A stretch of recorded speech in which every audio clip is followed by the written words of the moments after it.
पूर्व काल में वृकासुर नाम का एक राक्षस हुआ करता था, जो बाद में भस्मासुर के नाम से जाना गया। उसको दुनिया का सबसे ताकतवर असुर बनना था और समस्त विश्व पर राज करना था। वह शिव का बहुत बड़ा भक्त भी था।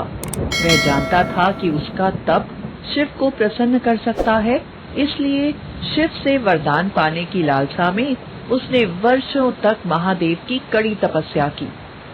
शिव अपने मन में बोलते हैं, कौन है जो मुझे इस कदर पुकार रहा है? अरे ये तो वृकासुर है। प्रसन्न होकर शिव तपस्या में लीन भस्मासुर के समक्ष प्रकट हुए और बोले, आंखें खोलो वत्स। शिव की आवाज सुनकर भस्मासुर का ध्यान टूटा और उसने अपने सामने महादेव को खड़ा पाया। शिव को देखकर भस्मासुर भी उनके सामने नतमस्तक हो गया और बोला, ईश, आखिरकार आप आ ही गए। शिव बोले, तुमने मुझे इतनी तन्मयता के साथ याद किया है, मुझे तो आना ही था। मैं तुम्हारी तपस्या से प्रसन्न हुआ। तुम्हें जो भी वर मांगना है मांग लो।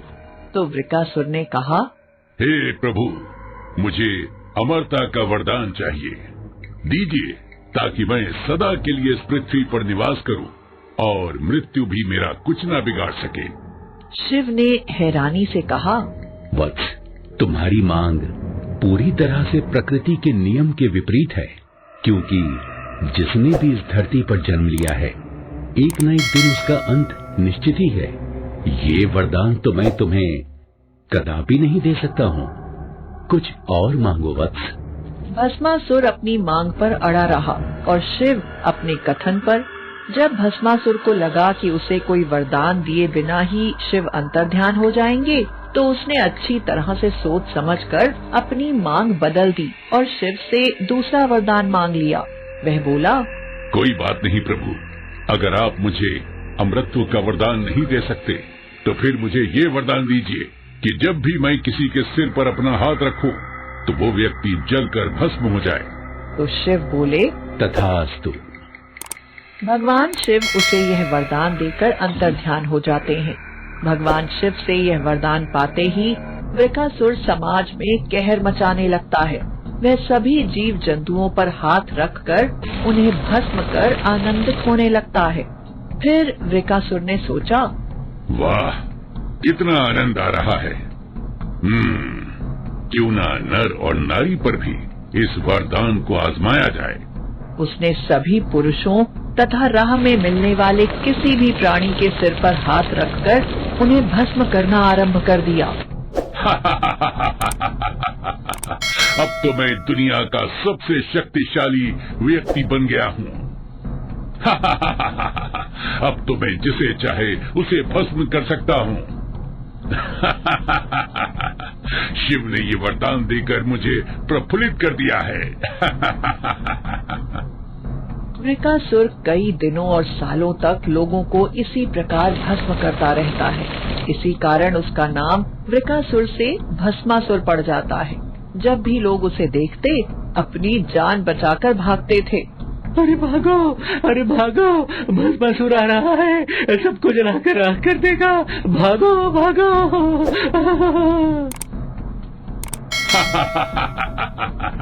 भागो भागो, भस्मासुर के डर से भागते रहो।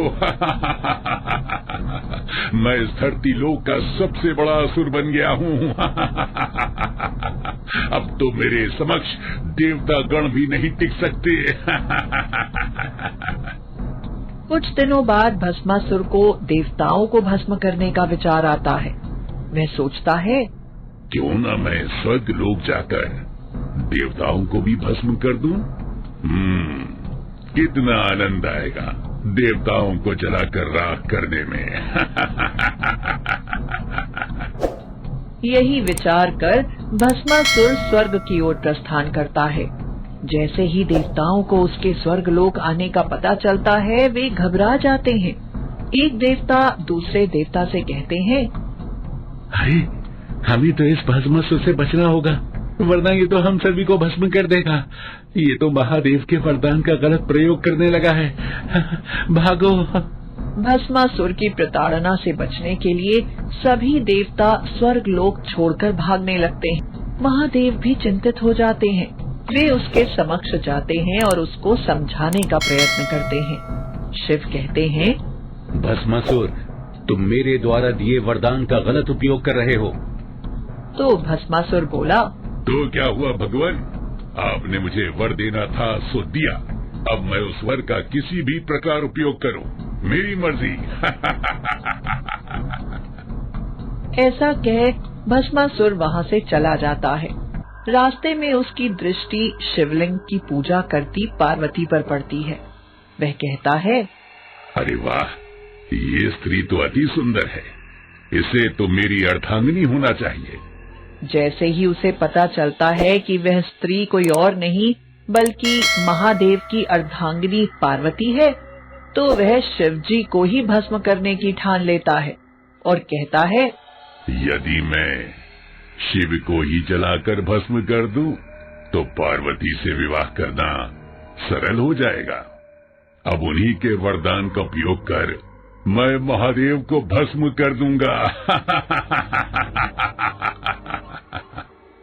वह शिवजी को भस्म करने के लिए उनका पीछा करता है।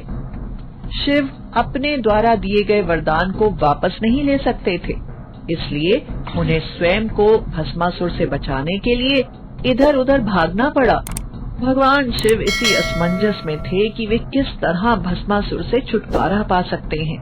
शिव जी भस्मासुर से बचते हुए पार्वती जी के समक्ष आ जाते हैं।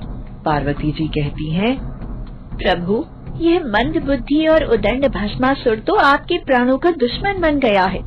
आप विष्णु का आवाहन कीजिए, वे अवश्य अपनी युक्ति से आपकी सहायता करेंगे। आप सत्य बोल रही हैं प्राण प्रिय। शिव जी विष्णु का स्मरण करने लगते हैं। शिव का आवाहन सुनकर भगवान विष्णु उनके सामने उपस्थित हुए और उनकी सहायता करने के लिए प्रतिबद्ध हुए। वे महादेव को इस संकट से उबारने के लिए अविलंब एक आकर्षक स्त्री का रूप ले लेते हैं और भस्मासुर के समक्ष जाते हैं। भस्मासुर शिव को ढूंढ रहा था कि उसकी नजर उस बेहद खूबसूरत स्त्री पर पड़ती है। वह स्त्री इतनी आकर्षक थी कि भस्मासुर अपनी सुध बुध खो बैठा। तुम्हारा नाम क्या है प्रिय? क्या तुम मुझसे विवाह करोगी? मेरा नाम मोहिनी है। मैं एक नृत्यांगना हूँ और केवल उसी पुरुष से विवाह करूँगी जो अच्छा नृत्य करता हो। परंतु मुझे तो नृत्य करना नहीं आता। अगर तुम मुझे नृत्य सिखाओगी तो मैं अच्छा नृत्य कर पाऊंगा। ठीक है, जैसा मैं करूँ ठीक वैसे ही तुम करोगे तो अवश्य एक अच्छे नर्तक बन जाओगे। तब मैं तुमसे विवाह के विषय में सोचूंगी। इसमें कौन सी बड़ी बात है, मैं तुम्हारे साथ नृत्य करने को तैयार हूँ प्रिय। देखना, मैं तुम्हें प्रसन्न करके ही दम लूंगा। भस्मासुर मोहिनी के कहे अनुसार उसकी तरह नाचने की कोशिश करने लगता है। मोहिनी जैसा नृत्य करती है, भस्मासुर भी उसे देख वैसा ही नृत्य करता जाता है।